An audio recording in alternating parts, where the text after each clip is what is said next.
November 1939. While the world was still reeling from the shock of World War II, an unbelievable drama was unfolding in the remote north of Europe. On one side, the Soviet Union. Under Stalin's leadership, one of the largest armies in the world, backed by immense industrial power and boasting between 2,289, according to Red Army documents, and up to 6,500 armored vehicles depending on the source. Their goal was clear: to draw tiny Finland, whose border lay only 32 kilometers from Leningrad, into their political orbit and create a protective buffer zone. On the other side, Finland, newly independent, with only about 250,000 soldiers and, according to official records, just 30 or 32 outdated tanks ready for battle. When you placed these numbers side by side, the picture was terrifyingly clear. This was not a war. It was supposed to be an invasion. The Red Army Command believed that at worst they would reach Helsinki within a few weeks. In their eyes, the Finns would either surrender immediately or put up a short symbolic resistance. When the Red Army launched its offensive, Finnish soldiers felt utterly alone. They knew they had no powerful allies behind them and that resistance was almost suicidal.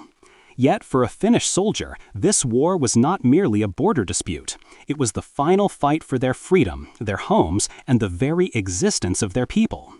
This was not a clash of numbers or machines, but a battle of spirit and love for the homeland. And so, when the first Soviet tanks crossed the border on November 30, 1939, the Finns who stood to face them could not yet know that this uneven struggle would go down in history as the Winter War. What some of them did sense, however, was that the Soviet general's short campaign plan would soon sink into the frozen forests, the snowy traps, and the unbreakable determination in every Finnish eye. The Red Army commanders were certain that their tanks would prove the might of Soviet industry. But as they prepared their assault plans, they forgot about the greatest enemy of all, not the Finnish forces, but nature itself. When the offensive began at the end of November, Finnish soldiers accepted their weakness but found solace in one fact: winter was coming. This was not just cold weather. It was the kind of cold that froze tank engines, jammed weapons, reduced visibility to almost nothing, and, worst of all, turned countless Soviet soldiers into lifeless statues in an icy hell. Soon the temperature dropped below -20 degrees, and at times even reached -40 degrees. It was a trial no modern machinery or industrial power could endure. The Finns, however, were perfectly adapted to this frozen environment. Dressed in white camouflage and gliding on skis, Finnish soldiers, known as sissy fighters, became the Red Army's ghosts of the snow. The Soviets were forced to stick to forest roads and narrow paths, as the deep snow made it impossible for their tanks to move freely. Once a tank strayed off the road, it sank into the drifts and became a motionless, easy target. As one Finnish military historian later said, "The tanks were like parrots in golden cages. All we had to do was learn how to hunt them." The Finns, by contrast, possessed incredible mobility thanks to their skis. They would strike in seconds, use hit-and-run tactics, and vanish into the snowy forests before the Soviets could react. The Red Army, burdened by heavy boots and uniforms unsuited for the freezing weather, found itself bogged down. Their movement was slow, their logistics shattered. In some places, Soviet soldiers had to light bonfires through the night just to keep their tank engines from freezing, a decision that, in turn, offered perfect targets for Finnish snipers watching from the dark. If the first factor that crushed the Soviet Army's hopes for a quick victory was the cold, then the second, and most decisive, physical obstacle was the Finnish defensive line known as the Mannerheim Line. But that name itself was surrounded by mystery and misconception. Soviet propaganda had exaggerated it, claiming it was an impenetrable marvel of concrete and steel, a northern version of France's Maginot Line. The truth, however, was far different. The Finns themselves called it simply the Karelian Isthmus fortifications. It wasn't a massive, ultra-modern wall of steel, but a cleverly designed defensive zone that used the land itself as a weapon. The line took advantage of Finland's natural terrain, rocks, lakes, swamps, and forests, to channel the movement of the enemy.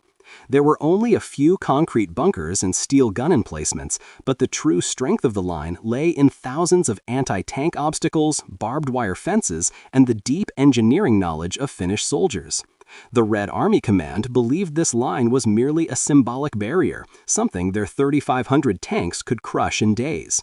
But as the first assaults began, Soviet armor ground to a halt.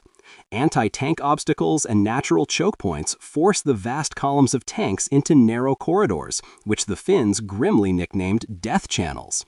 These passages were perfectly pre-sighted by Finnish artillery and infantry.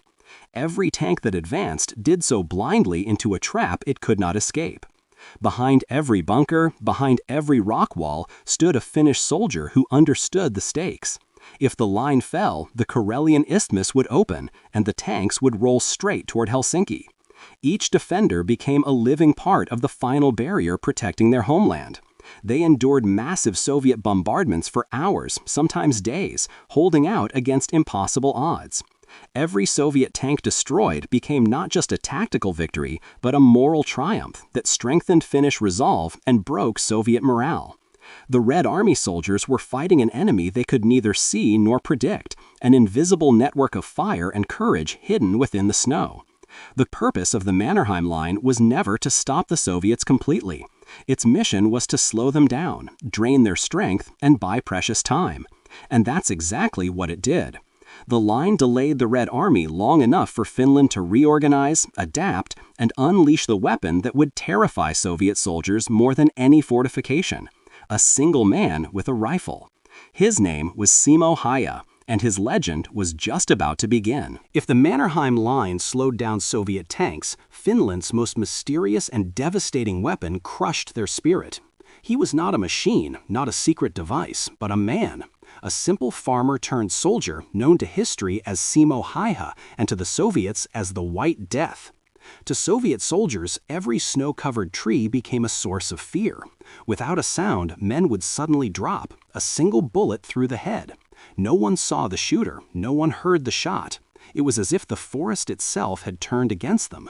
The Red Army's fear of the unseen grew to mythic proportions.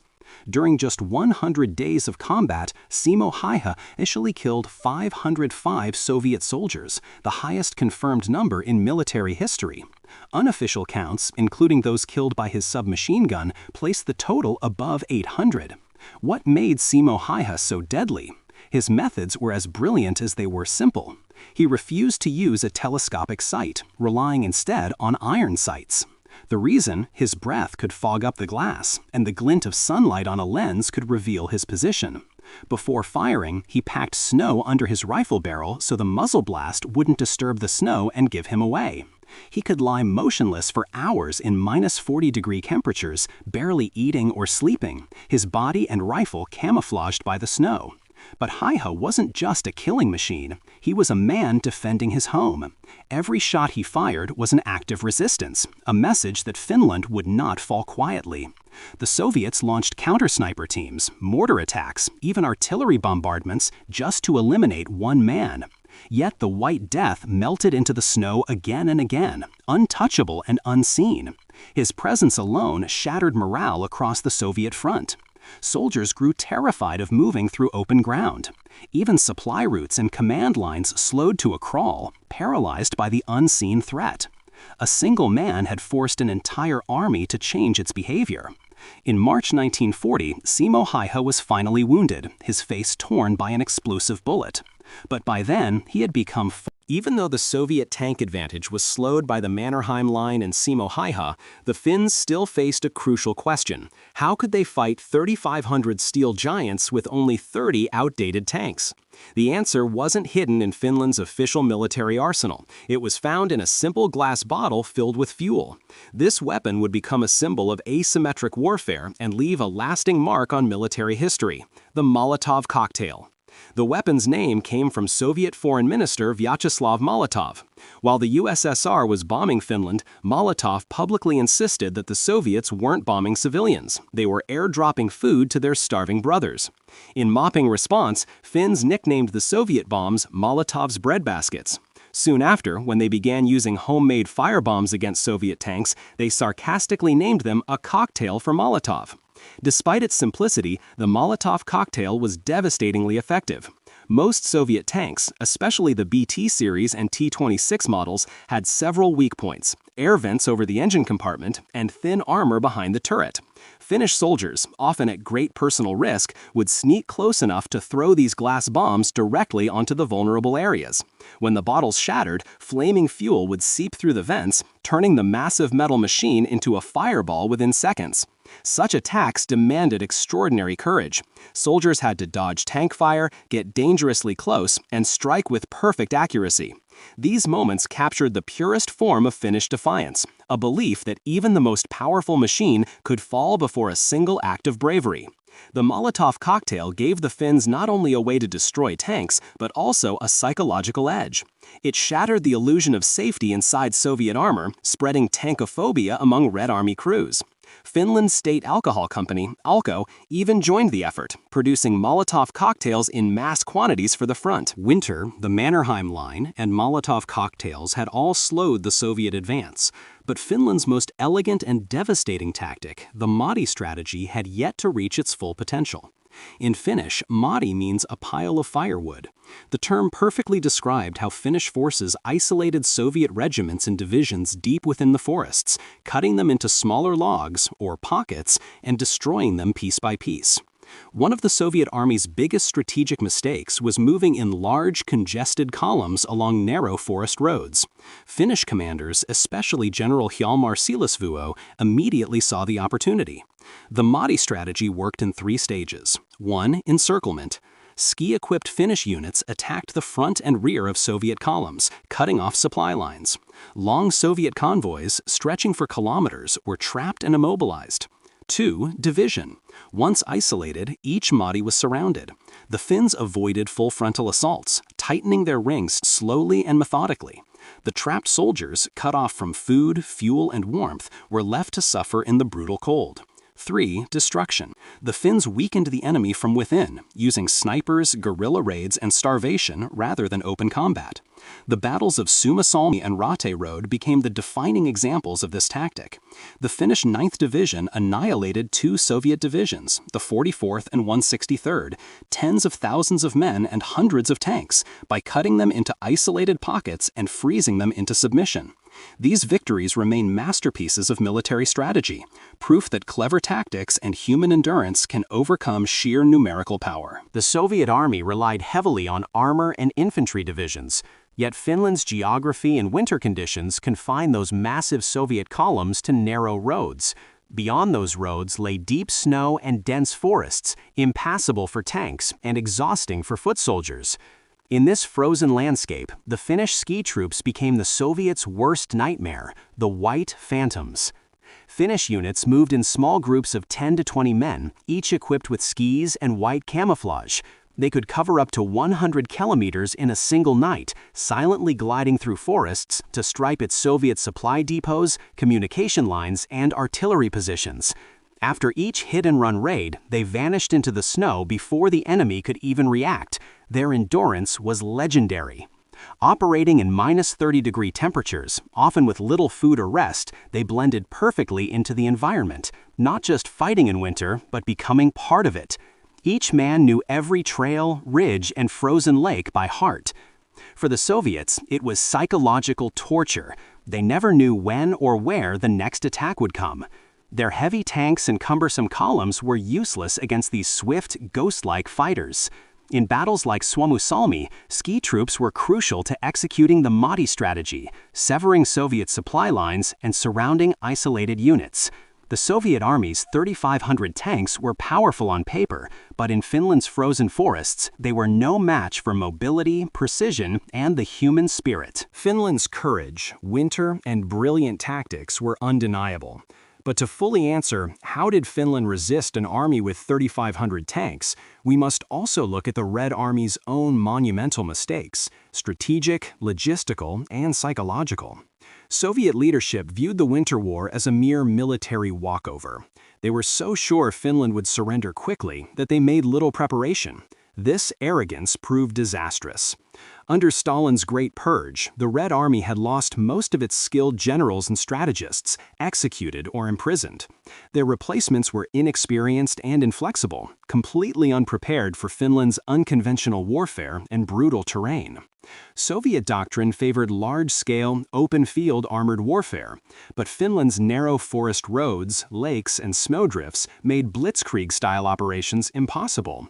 Tanks bogged down in snow or were trapped on roads, easy prey for Molotov cocktails and Mahdi encirclements. Worse still, logistics collapsed. Tanks without fuel or spare parts became useless metal boxes. Soldiers lacked proper winter clothing, food, and heating, leading to mass frostbite and illness. Finnish raids targeted supply columns, further strangling Soviet mobility. Many Soviet troops didn't even understand why they were fighting. They had been told the Finns wanted Soviet liberation, only to be met with fierce resistance. This shattered morale. Soldiers felt abandoned, terrified, and surrounded by an invisible enemy. In the end, the Red Army drowned in the arrogance of its own size. Its 3,500 tanks meant nothing in a war where cold, courage, and cunning ruled. Finland had bought itself the most precious resource of all, time, through the enemy's own miscalculations.